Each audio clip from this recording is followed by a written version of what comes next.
Shalom, shalom, au peuple du Seigneur, que la grâce de Dieu soit sur vous. Amen.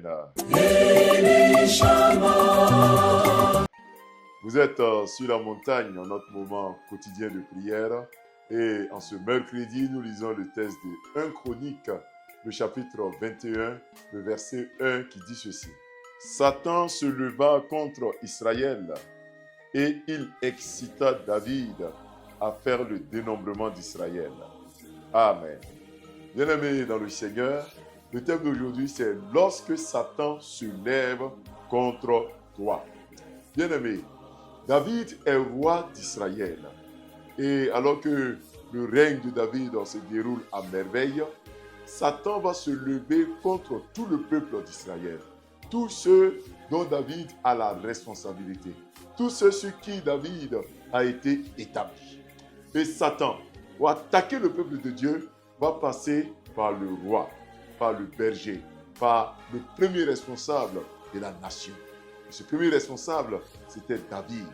La Bible dit que Satan va se lever contre Israël et il va pousser David à poser un acte qui va lui être difficile à résoudre. Satan va pousser David à faire le dénombrement de tout le peuple. Satan va pousser David à pécher contre l'Éternel. Bien-aimé, le péché du roi David va causer la mort de plus de 70 000 personnes en une seule journée. Le péché du roi David va causer un grand désarroi dans tout le peuple.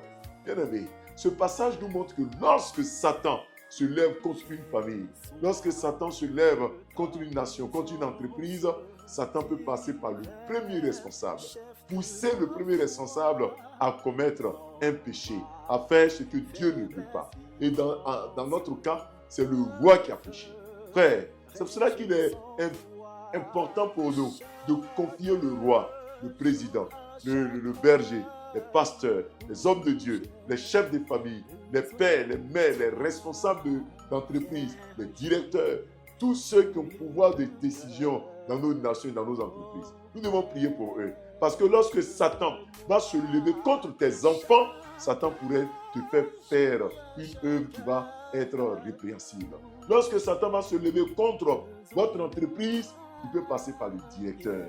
Et les conséquences peuvent être désastreuses pour toute une nation, pour tout un pays. Mon frère, ma soeur, je prie que tu ne subisses pas les conséquences des péchés de quelqu'un d'autre. La Bible dit que nos pères ont mangé des raisins verts et les dents des enfants ont été agacées. Que le péché de quelqu'un ne te pousse pas à mourir, à perdre ton travail.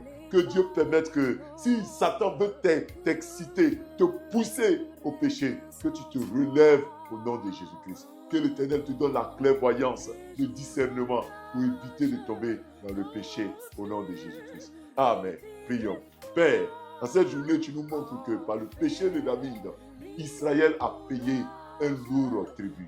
Les gens sont morts, plusieurs milliers de personnes.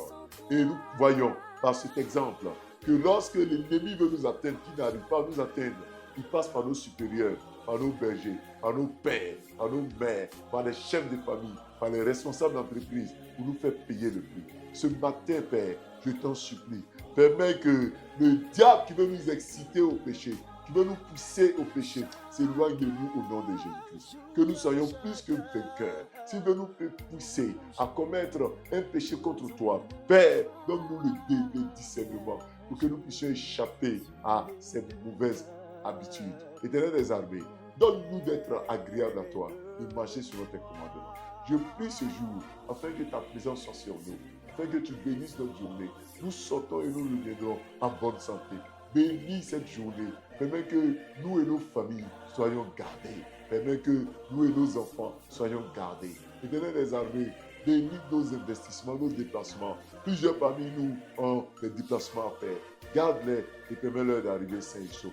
Nous prions, Éternel des armées, pour tous ceux qui ont des projets en ce jour. Permets que ces projets se réalisent, que ta grâce soit sur eux, que ta paix soit sur eux.